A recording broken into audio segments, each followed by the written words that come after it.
Hello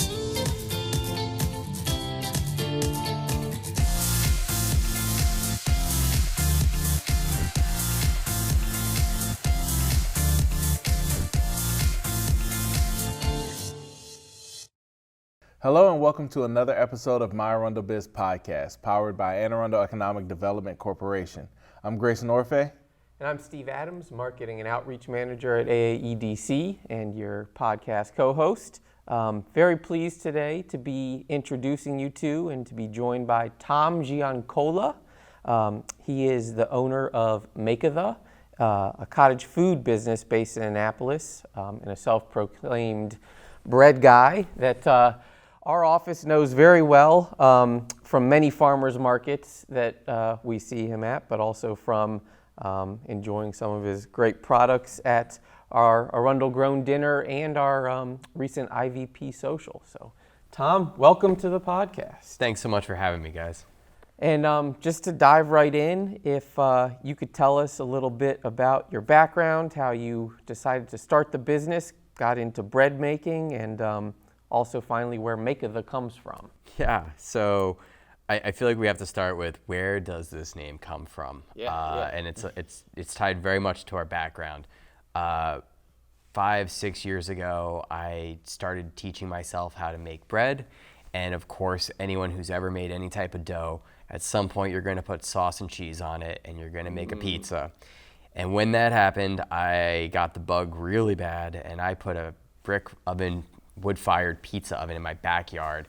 And I had all my neighbors and friends coming over, and one day everyone's over there and they're just really just not helping get everything set, and I became probably the most cartoonish Italian personification of my New Jersey roots. And I started saying, hey, we gotta make it the dough, we gotta make it the sauce, we gotta make it the cheese, we gotta make and everyone stopped and looked at me.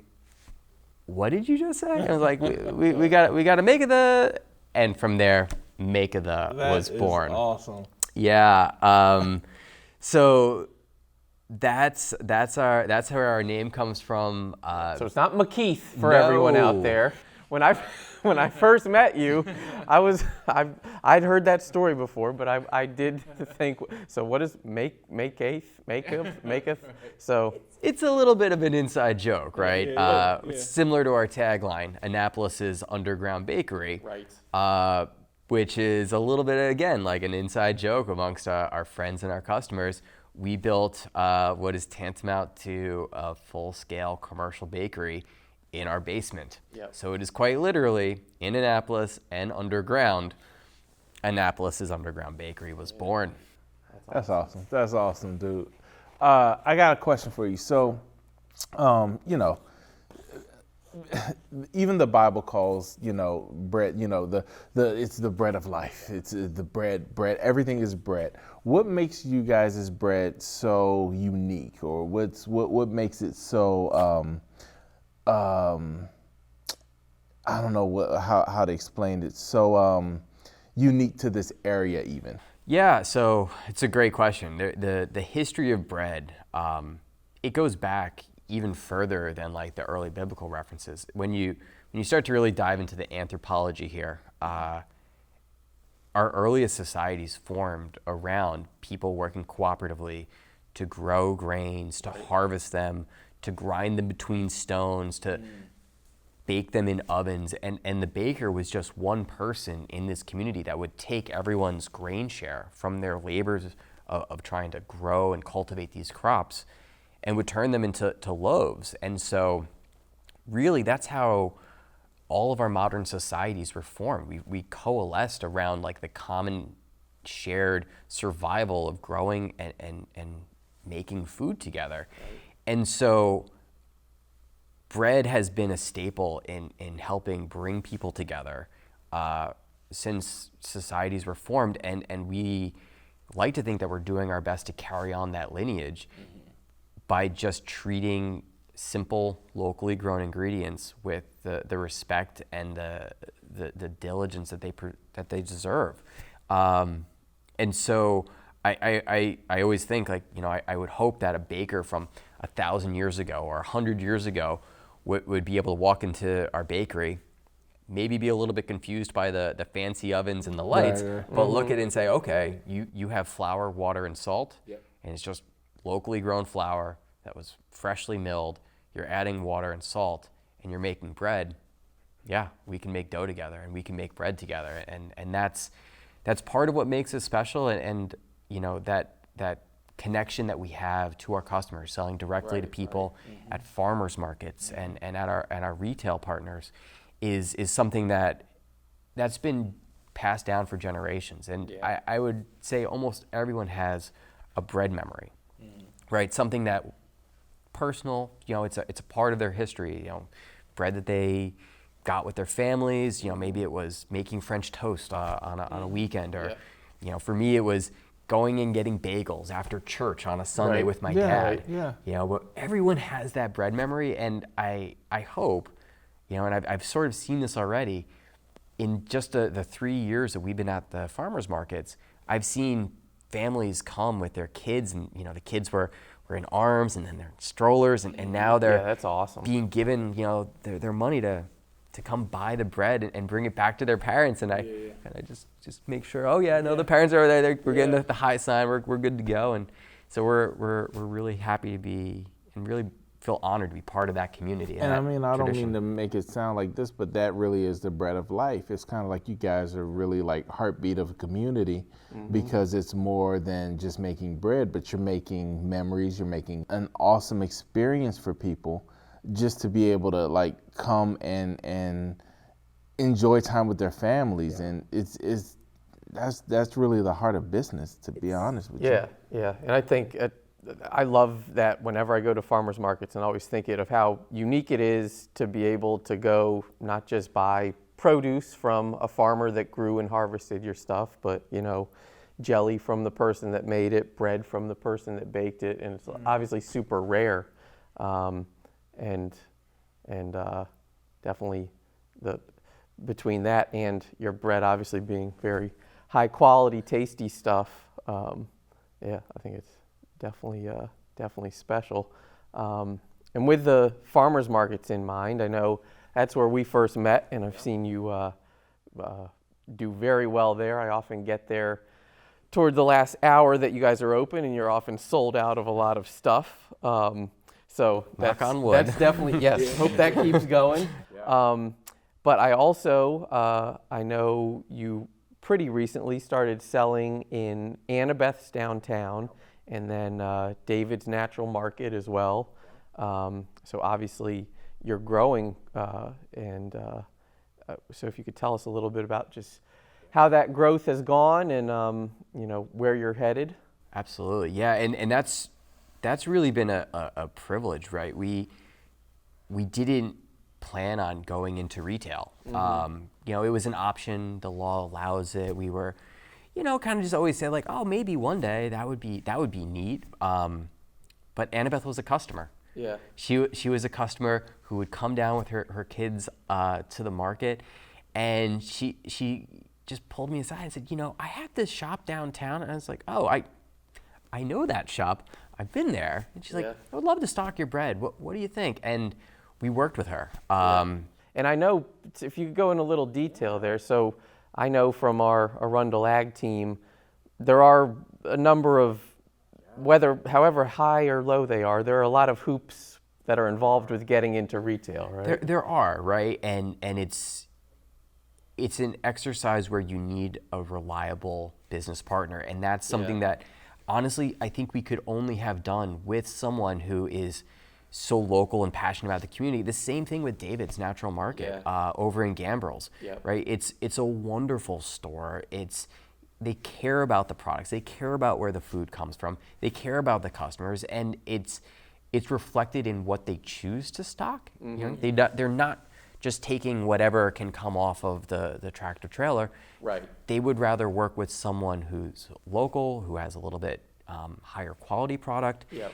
And that's really been honestly, it's a privilege for us to be able to work with them, and to then grow with them. We now restock Annabeth and David's 3 times a week minimum, which is great, right? It means people in downtown Annapolis can walk to Annabeth's, get a loaf of bread, fresh, pick up a nice bottle of wine and go have a nice dinner with their family, or or go to David's and pick out some really high quality food and make a nice meal with their family, and it's really wonderful to be a part of that. With the growth of your company, your business, what are some of the challenges that you got? Yeah, so growing a cottage business has been an interesting refresher in a civics lesson for me, honestly. The first time we tried to open, we actually found out that there wasn't a permissible zoning ordinance for it. And so we ended up reaching out to our representative, Councilwoman Lisa Rodvian. We explained what we were trying to do. We explained, that this was allowed under state law, but not under county ordinances, and asked if there was something that she could do. She sponsored a bill almost immediately, picked up a couple co-sponsors, and we had a unanimous vote from the county council. Thank you to all of them. And then County Executive Pittman gladly signed it into law. He actually invited me and some of my other cottage bakers who provided testimony to the council to come to a virtual bill signing because it was in COVID. Oh, that's neat. And so it was really interesting to see this is what a representative government does. You raise concerns, they address it. And then similarly, on the state level, the cottage food had a sales limit. It was rather low. We spoke to Delegate Mark Chang from the Glen Burnie area about it, and he thought that was just unrealistic. Like, how could you expect to grow businesses in this state if we're arbitrarily capping it? And so we worked with him. It took us only 2 legislative sessions, which is quite efficient in state government. And when we ended up bringing it back the second time, we picked up, I think, 22 co-sponsors on his bill, got a unanimous vote in the State House of Delegates. When it went over to the Senate, unanimous vote over there. Governor Hogan invited us to come to the bill signing, and I have a picture with Governor Hogan. I got my commemorative pen from the event. And so, we've had challenges in the legislation, but we've been able to kind of work through our representatives to get there. When we wanted to grow our business and build out our bakery, we were very transparent. We went to the Planning and Zoning Board. We went to the building inspectors, and we said, hey, here's what we'd like to do. Can we find a way to do this? And, after going back and forth, we found a path forward, and we're really happy to have been able to build the bakery that we built following all the rules. And it's been really just it's been an interesting reminder in how to do things right. And sometimes you have to go slow to go fast, right? In order to get the efficiencies of having better ovens or better mixers or, being able to sell more at a market, we had to take that slow step of working with all these different people. And that's been incredibly rewarding because we got to make these wonderful connections along the way and really get to be connected even further across the cottage food businesses and with our local community as a whole. Yeah, that's awesome. And you're kind of, you're setting up a path for others to follow, which is great. The high tide raises all boats. Yep. That's just how it has to be. Yeah, that's awesome. And I know we were talking a little bit before about one challenge I think of with all producers is kind of knowing, how much to bake or take to this or that market on a week-to-week basis. You're not dealing with necessarily the big variable that farmers are of, weather on a season-to-season basis, but, the weather's really bad, you might have half as many people show up at a market one day. So if you could tell us a little about what we were saying before that I thought was a cool way that you cut down on the wastage, what you were telling me about buying back from David's. Yeah, so we'll, with our markets, one of the things we do is, we just try to promote it on social media, but we're not really just trying to promote ourselves. Right. Again, it doesn't feel authentic for me to be out there trying to just self-promote. Sure. I would much rather tell you about, hey, the dairy guy that we are right across from, Nice Farms Creamery, they're going to be coming there, and they have 2 new cheeses that they're bringing, or they have this amazing butter that is richer and creamier than anything you could buy in the store. Right. Come on down, check them out. Or, hey, you know, while you're there buying your hearty loaf of bread, you know, so you can have nice sandwiches all week, why don't you treat yourself to a cookie? You know, our friend Katie, who has a business, Cookie Jar Kits, makes these cookies the size of your face. You know what? If you're going to be coming down and bringing the kids, here's a good way to keep them well behaved for your while you're shopping, right? Yep. Or come try some of Kim's jams from Fructose and Spice. Know her well too. You know, she comes up with these wonderfully unique flavors that you will never see on a store shelf unless she chooses to sell retail. And that kind of connection is really wonderful. And so we do our best to not only promote ourselves, but to promote everyone, right? That high tide concept. And then when we have extra loaves that don't sell at retail, we take them back, right? They're still wrapped, they're still bagged, and we turn them into toast points. Which is a great, right? We actually hand out that recipe card when we sell loaves of bread to new customers and people. We've got to get a quick little plug there. So we had the Toast Points at the IVP social that Julie St. Marie catered, and they look great on a charcuterie board. I can now pronounce that word. I've ordered enough of them that I can pronounce it. Say it again, Steve. Say charcuterie.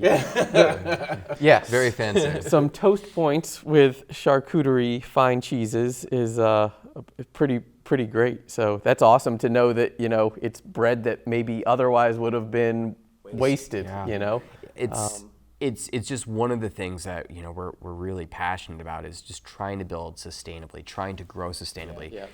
Be good stewards of cottage food, be good stewards of, you know, the resources we use. You know, we put solar panels on our house to help offset all of our electricity draw. You know, and on days when we're not running all of our ovens, we do that. And so sustainability is just really part of like who we are at our core. And so finding ways to use this. Otherwise, you know, we donate it to farms that have, you know, animals that can. There isn't a pig farmer that'll turn down a loaf of bread, right? And we have some great ones in the county, and we're happy to, you know, offload our excess to them so that, you know, this can just be used effectively. That's awesome. And but one thing I now recall, you at least did it once or twice at the Heroes Market, was the Buy a Loaf, Give a Loaf program. It's buy a loaf for yourself, and we ask folks, you know, would they like to buy a slice for their neighbor? Right. And the concept there is we were doing this from very early on. We wanted to donate bread to people who needed it. Bread has been part of our society and part of a staple of people's diets, and it hurts me in a place deeper than I can really like articulate, to think that there are folks that need bread. We have the capacity to make it, and they just don't have access to it. So we, for a while, we've partnered with the Anne Arundel County Food Bank, and we go to locations that they're donating food. They bring their truck. They help stock these food pantries. And we, to date, we've donated well over 500 loaves of bread. Wow. And these aren't day-old loaves. These are, we actually do special bakes with our same high-quality, organic, stone-milled, locally sourced flour. And we bake these loaves fresh that morning so that the folks that are truly in need of a loaf of bread can get something nutritious, delicious, and made with love for them. And so, we're actually coming up on another big donation. You know, people this time of year are incredibly generous, and we always encourage that.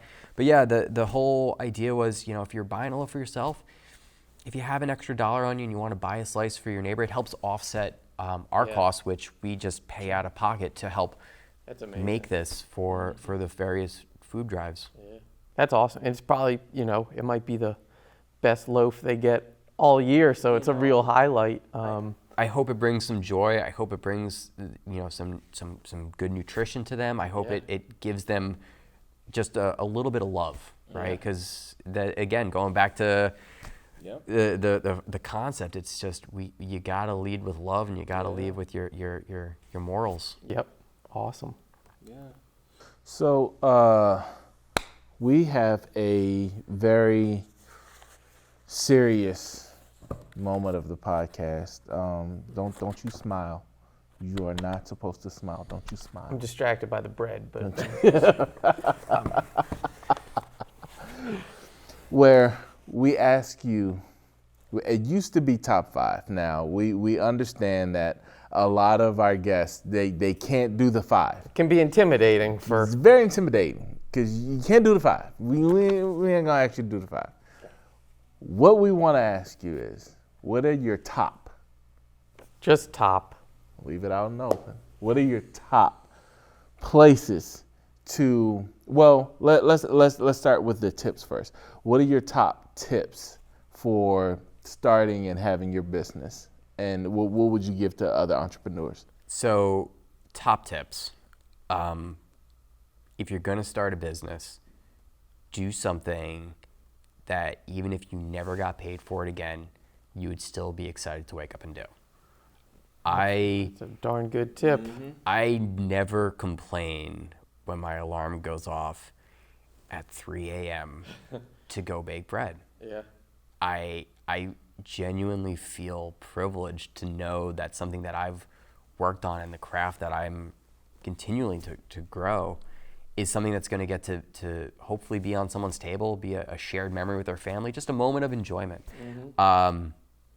That is by far my top tip. And then, be the business that you want to be, right? Be authentic, lead with your values. If doing something in business doesn't make you feel great, don't find a way to make it happier. Pay your employees what they're worth, not what you can get away with. Sure. Give them the benefits that you would want to receive. If it feels good to be generous and you're able to, be generous. And the more authentic you can be with that, success will be inevitable and it will follow you because you'll find happiness in it first. That's Man, some deep, good tip. very well, very well put, man. That is man, making me tear up over here, man. We'll Making me rethink my path in life now. Yeah. Well, then I'll loosen. I'm leaving. I'll loosen it up a little then and just say. Let's bring it I'll go back to the. Give us a few of your top tips on places to visit that are your secret. I know you got a young one. So I do. Places that are obviously toddler friendly and wife friendly. So I love that we have a delivery to Annabeth's a couple times a week because it is 100% an excuse for my wife and I to load up our baby, our dogs, go downtown, drop off fresh bread, and then just go wander around downtown. Yep, I go once a week at least, just walking the streets. I'm going to throw a couple shout outs, right? Like we've never once passed up an opportunity to get ice cream for our dogs at Salty Paws, right? Okay, yes. Get some ice cream for ourselves. It's at one of the many places that are down there. Yep. Just enjoy being on the waterfront. Enjoy the historic beauty of the place we live. Yeah. Alternatively, if it's not a delivery day, Quiet Waters Park. Yep. There is nothing more beautiful than some of like what the county has and maintains. That just it's such a privilege to be able to go and enjoy these things. And if we didn't have all those things, I would just be going to all the wonderful restaurants here. Yeah. And I'm looking at you, Monica, from Bread and Butter Kitchen. Yep. You have not made a dish that I haven't wanted to order 5 more of, or any of the other wonderful places that we have to eat around here. Yeah, there's no shortage. No. There's no shortage So at all. fortunate, right? They're constantly coming. Well then, for one little fun final one, given your vast knowledge of all things bread and how much we all love it, Could you give us just a couple of your top tips on, not all of them, but just a couple of them? Because I know you've probably got some personal ones. Sure. A couple of your top tips on how to actually enjoy some of your bread. So I'm a purist at heart. I still enjoy taking a loaf straight out of the oven, ripping it open like a grizzly bear with my hands, and just enjoying what happened. And that's kind of one of our guilty pleasures of being in the bakery. Well, I'm guessing you can't beat that smell that's in that whole kitchen. There are very few joys that can equate to warm bread fresh out of the oven. Yeah. So if you're interested in that, we are hiring. Just throwing a plug out there. We're all about job creation, so yeah. We have one baker on staff, and we're actively looking for more, and market help as well. So if you're interested, if that sounds good to you, but then, you know, I always like to say, and I posted this over the years on our social media, it's, you know, bread with friends.